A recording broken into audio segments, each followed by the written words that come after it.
I need some jams. Damn it, Chappie, I'm doing this my way.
I love killing me some zombies, boys and girls. Yeah! Outlaws, hey, I appreciate you guys. Hey, listen, you guys have been amazing. Literally, I'm like super humbled that I went from 23,000 subscribers to 350,000 subscribers. I've got 4.5 million returning viewers every single day, like 2 million views a day. I'm completely like shocked. Thank you. So guys, check it out. Slade's rifle. If you don't know who Slade is, check him out. Like, of course you know who Slade is. They did an epic video with Noveske where they were doing the chainsaw rifle where they were stealing the plans to this.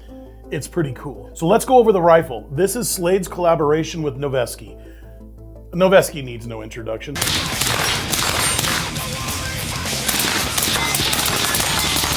Slade needs no introduction.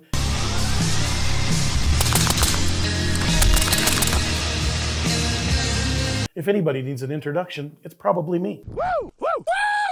Woo! Woo! All right, check it out. So let's start at the Slade-specific parts to this. All right, so the first thing is this mount. So I don't know if you know the history. If you don't know the history, research the history. But it's his brainchild. So he came up with the idea of having a taller mount that you can put your laser on so that it gave you more space on your rail. And so it instead of usually a laser taking up, you know, what is this much, instead of it taking up this much space, it gave you more room that you can be able to work your hands and have more real estate on the front of the gun. And it's a pretty slick, sleek design. It also gives you a heads up view because what you're trying to do is use all of your peripheral vision. And you know, you usually have your gun down here and you need to see what's going on. And it gives you like, boom, like heads up view, and the sights are on the threat immediately. After he invented this mount right here, one of the things is if you don't have the cheek riser, which it has his deal, a regular defense here, you can see it, it's actually pretty cool. The cheek riser allows you to have those points of contact, those extra points of contact. So one, you know, you have one point of contact, your hand, your right hand or your grip. The second point of contact on the forearm, the third on your shoulder. Well, whenever your head is just floating like some of the other mounts you know you can get without having this, it's really hard to go from target to target. But whenever you can index that chin on there and get that, you know, if you're in the long range community, you call it the chipmunk cheek. Get that chipmunk cheek down on this thing. It really makes sure that you are indexing the gun to the exact same point every time, and all your points of contact are up, and it works really, really well. However you want to run your gun, right? Some people run it like this, however you want to run it. So I really like this if you're going to run a high mount. Now, the high mount, you know, people talk about passive shooting. I know passive shooting is being talked about a lot. It's not really being done, but I digress. Slade came up with the pistol grip and this foregrip. When you first get them, I didn't know this. So as soon as they came out, I bought a couple of them from him. When I tell you this is his rifle, like guys, like this is serial number 001. I actually don't think Slade owns it anymore. Maybe somebody at CGS does, I don't know. But anyway, so he made the pistol grip. When I first bought the pistol grip and this forward grip, you're gonna grab them and you're gonna say, ooh, these are kind of hard, like they're really like sharp and they really get on your hands a little bit. Well, All you have to do is just take a little sandpaper to that and sand it to where you like it in your hand, and then it works perfect. And I really like the angle of them. I like the angle of both of them. I'm not changing the setup, how they had the rifle set up, because, you know, it's Slade. I'm not stealing his setup, but it's like, this is just a little small for my hand, but of course it fits their hand perfect.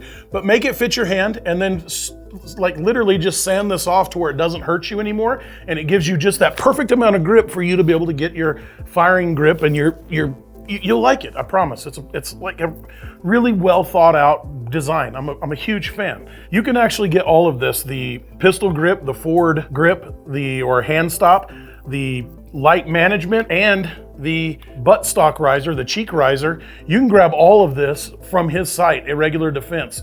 So go and grab it all. You don't have to have a new rifle for it. You can also get the Noveske rifle if you can get your hands on one. I think they sold out like in a day. All right, so now let's go to how he has the rifle set up, which I think is pretty cool. Start at the front of the gun here. This is a Liberty Defense silencer cover, suppressor cover, however you guys want to say it. It's actually in the patent, it's a silencer. The manufacturers, they call it a silencer. You call it a suppressor, it's cool. So your suppressor cover is Liberty Defense. I'm a huge fan of it. We just got done shooting this. It's still warm, but it didn't burn anything inside the truck. Underneath it is a CGS SCI-6 suppressor. It is the newest, hottest thing out. I think if you go check out Pew Science, you're gonna see that this thing has amazing, amazing reviews. Guys, one of the biggest sponsors is CGS. Go check out CGS. I can't make any of this happen without them. They're one of the biggest sponsors of the show right now. Moving down, he has the Surefire vamp on this. I like the Surefire vamp. I have it all on all my rifles.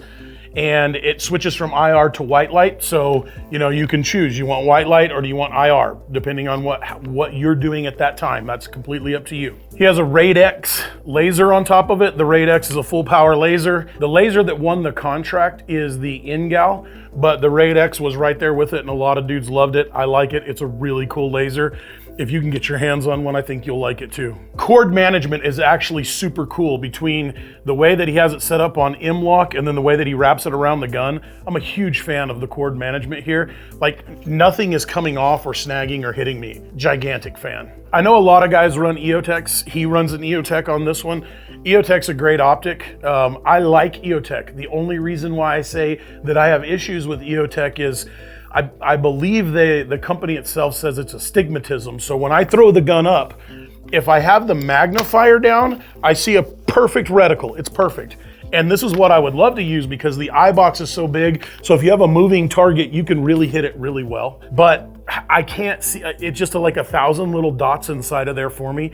And I just can't see really past about 25 yards with it to be able to hit my target. Now, like I said, throw the magnifier down, it's awesome. So I'm not dogging EOTech. If you like EOTech, grab them. Their magnifiers are amazing. I don't know if anybody's better than their magnifiers. I like them a lot. So if you have the opportunity to get one of their magnifiers, I highly recommend them.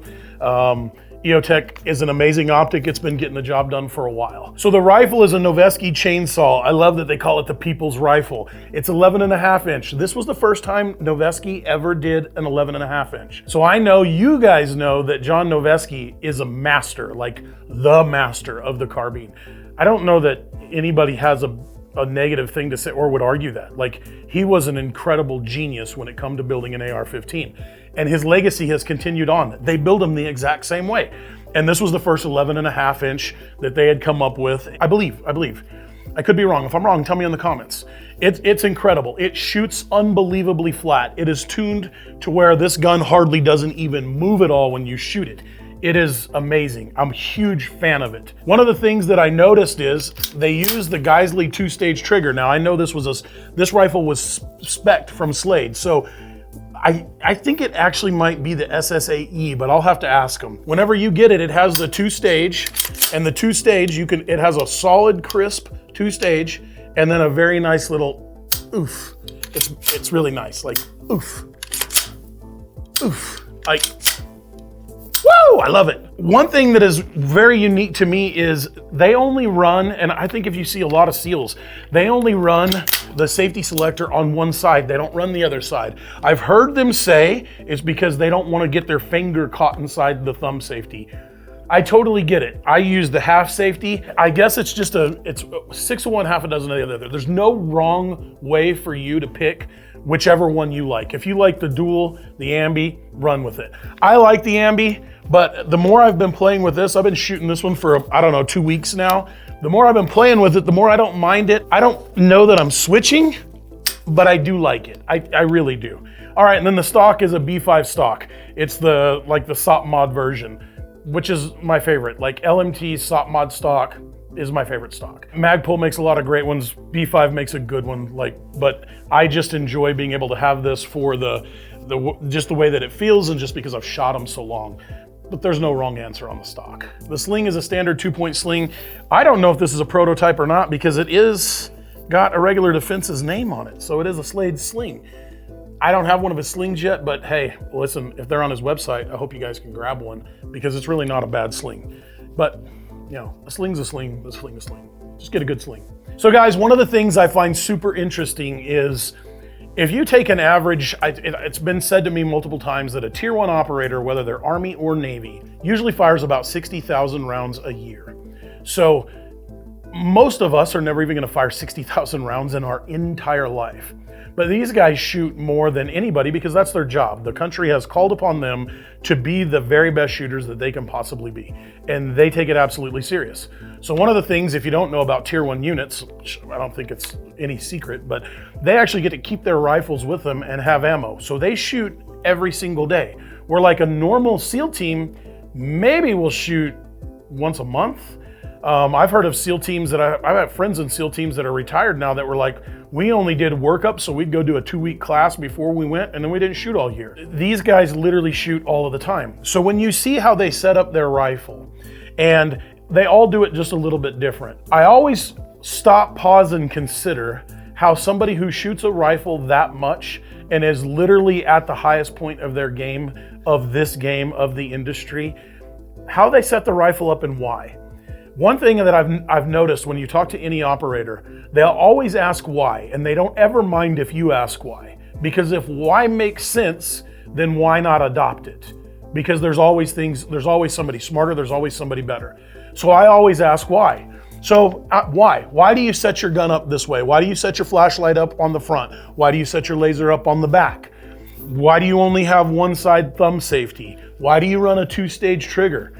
I like to ask the whys. And so whenever you get to say, I've got 2 weeks on this gun and I think we probably shot 1,000 rounds through it in those 2 weeks. When you have 1,000 rounds in 2 weeks on somebody else's gun that does this for a living, it starts burning an imprint into my head and my mechanics to say, okay, they've done this 1,000 times. They've hit 1,000 houses. I'm not ever gonna have that opportunity. I'm on the wrong side of 40. And yeah, I'm trying to be prepared for home defense and the possible whatever situation might happen in America. I mean, looks like World War III is right on the brink right now. One day I might need this. Hopefully I don't. Hopefully you don't. But it is our right to have it. We need to preserve the Second Amendment rights for our grandchildren. One day they may take this, and if you have it and your grandchildren have it one day, they may be using it, not you. That's pretty much it for the gun. Guys, listen, on my short side, I try to have fun. I try to have a lot of fun. On the skit side, I try to show you a little bit of tactics, so a couple of things, and I'm trying to bring you some more stuff. I'm bringing a lot of history with some of those old GWAT guns, which is crazy because it looks like the war on terror is going to continue. So GWAT continues. Maybe they'd be GWAT 2.0 guns. So do me a favor, like, subscribe, hit the bell notifications. Outlaw out. Talk to me, Goose. Talk to me, Goose. I don't know.